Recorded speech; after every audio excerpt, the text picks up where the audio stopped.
عسلامة يا جماعة، شنو أحوالكم؟ إن شاء الله يا ربي تكونوا في خير ونعمة. اليوم رجعت لكم بوصفة جديدة، إن شاء الله باش نعملوا فريشك اللوز. في بلاصة اللوز باش نعملوا كاكاوية. وصفة ياسر بنينة واقتصادية وما تفرق حتى شيء على اللوز، صدقوني بالعكس أبن برشا. إن شاء الله تعجبكم. كان جربتوها كالعادة قولوا لي رايكم، وتويكا نقضوا مع الفيديو. بالنسبة للمكونات الفريشكة متاعنا، خديت 150 جرام كاكاوية نية ماهيش مقلية، رحيتها وخليت فيها شوية الخشين. حطيت عليها 100 جرام سكر حبيبات، ردوا بالكم ما يجيش بالمحور، عليهم ساشي سكر فاني، 70 جرام سميد متوسط ولا خشين ماهوش جويد، ردوا بالكم تحطوا سميد الجويد. وخذيت زوز ابيض عظم فيهم رشة ملح وشوية لوز احمر للزينة. نجموا تزينوا بكعبات كاكاوية كيما تحبوا. بالنسبة للوصفة متاعنا سهلة على الاخر، وصدقوني بنة. خذيت الكاكاوية في صحفة كيما قلت لكم نية ماهيش مقلية وميمطون ماهيش مرحية على الاخر، رحيتها اما خليت فيها شوية خشين.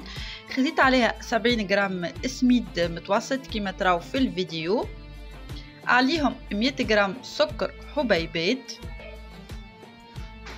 وباش نحط معاهم ساشي سكر فاني، وباش نخلط بالكدا النواشف الكل مع بعضهم بالكدا حتى لين يتخلطوا بالكدا. راي مهمة المرحلة هذه مهمة بالكدا، يلزمكم تخلطوا المكونات الكل لين السميد ما عادش يظهر، يتخلط مع الكاكاوية ما عادش يظهر. وراو تنجموا تعوضوا الكاكاوية باللوز نفس الطريقة، جست تنحيوا الكاكاوية وتحطوا اللوز. انا اليوم حبيت نعمل معاكم وصفة اقتصادية وصدقوني بنا انا عجبتني اكثر من اللوز. بعد ما خلطت المكونات الكل كيما تراو باش نبدا نزيد في العظم. حطيت بشويه ابداو حطوا وعينكم ميزانكم. انا كليت لي الوصفه متاعي قريب زوز ابيض عظم، قريب قالي من الابيض الثاني شويه بركه، وانتم عينكم ميزانكم خاطر كل عظم كيفاش، فما عظمه صغيره فما عظمه كبيره، هكا ابداو زيدوا بشويه وخلطوا بالكدا حتى لين تحصلوا على عجينه تكون طريه على الاخر اما ما تتلصقش في اليد، فهمتوني؟ تكون طريه بالكدا اما ما تتلصقش في اليد. وقتها نوقفوا على العظم كيما تراو كيما قلت لكم.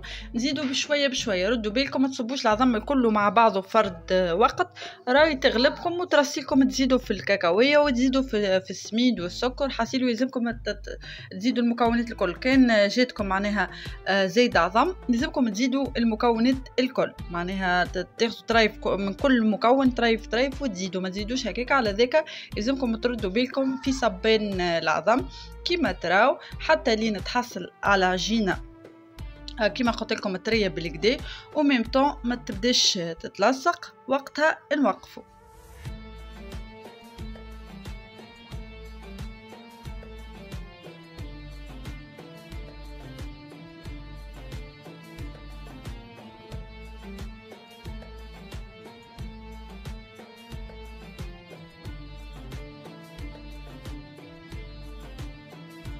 بعد ما كملت لميت العجينه متاعنا كيما ريتو، خديت كعبات الفريشك متاعنا وزنتهم على 30 غرام بالميزان وكعبرتهم كيما تراو.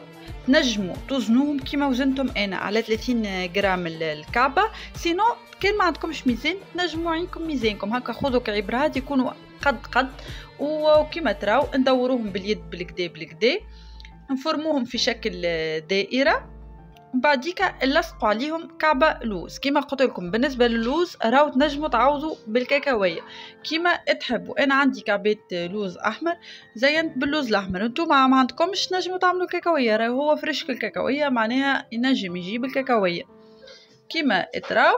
وباش نحطهم في طبق دهنته بشوية زيت ونكمل هكاكا حتى لين نكمل الكعبات الكل.